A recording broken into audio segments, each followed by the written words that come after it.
Gusto kong pag-usapan uli ang Biblia part 2. No? Ang Biblia, sabi dito, sino nga bang may akda ng Biblia? Right? Sino nga bang may akda? So, ang may akda nito ay isa lamang. Ang may akda ng Biblia, kundi ang Diyos upang may sulat ang kanyang iparating sa mga tao na mahigit kumulang na 40 ang ginamit ng Diyos upang maisulat ng Biblia. So, ibig sabihin, gumamit siya ng 40 katao na para lang maisulat itong Biblia. Kaya ganun kahalaga ang Biblia na ginamitan niya ng 40 katao at ang 40 katao kinasihan ng Diyos ng banal na espiritu para ito ay masiayos ang Biblia at ito po ang banal na espiritu ang siyang nag-guide sa mga taong na yun. Now, sino po ang mga taong yon? Sila po ay isang mga propita, doktor, hari o saserdote, apostol, mangingisda at iba't ibang profesyon sa mga iba't ibang panahon. Ayon po ha. So, sabi dito, ayon sa 2 Timothy 3:16, ang banal na kasulatan ay ibinigay, kinasihan ng Diyos, paggagamit sa pagturo at sa katotohanan at pagbubulaan sa maling aral sa pagtuwid sa likong gawain. Para pala ito sa ikakaturo sa atin. Kaya ang taong nagbabasa ng Biblia, yun po nababago ang kanyang buhay. Siya po'y na-change mula kung ikaw ay lasinggiro, ikaw ay palainom, bisyoso na pagkatao, babairo, lahat ng nasa iyo, ginagawa mong kasalanan na bago po ang buhay mo sapagkat mayroong Biblia na binabasa. Yun po'y ibig sabihin.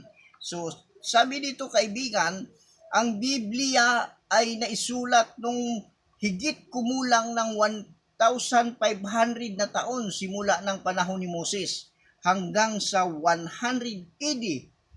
Kamangha-mangha dito at hindi nagsasalungatan sa mga aklat na bagkus sila'y nagtutulungan at nagpapapatibay sa katuruan. Kung may sinasabing salungatan, ito po ay dahil sa aral at paliwanag ng tao. Ngunit sa mga pinatunayan ng Espiritu Santo ay walang nagsasalungatan. So, ibig sabihin, yung pagkaunawa na lang ng tao.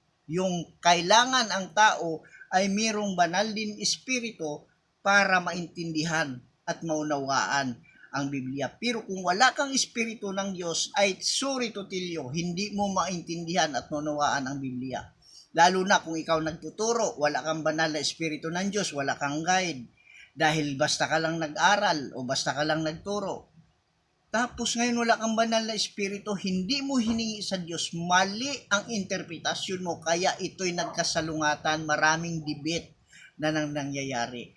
Kaya unawain natin at intindihin ang Biblia talaga kaibigan.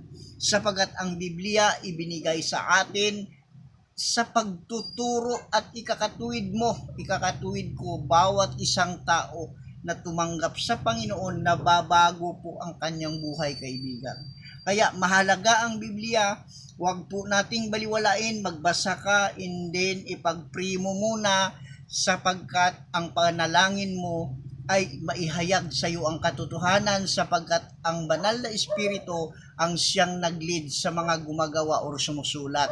Kaya dapat ikaw din ay mayroong banal na Espiritu na siyang magpaunawa sa iyo at siyang magli-lead sa iyo. At pag naintindihan mo ito, is the same doon sa nag-guide, sa nagsusulat at sa nagbabasa, nagkakaintindihan. Yan ang purpose ng Diyos. Ayaw ng Diyos ng debate na nagkakasalungatan, nagkakagulo, nag-away-away dahil sa Biblia. Gusto niya magkaintindihan tayo, kaibigan. Kaya, simulan mo na magbasa ng Bible, manalangin ka.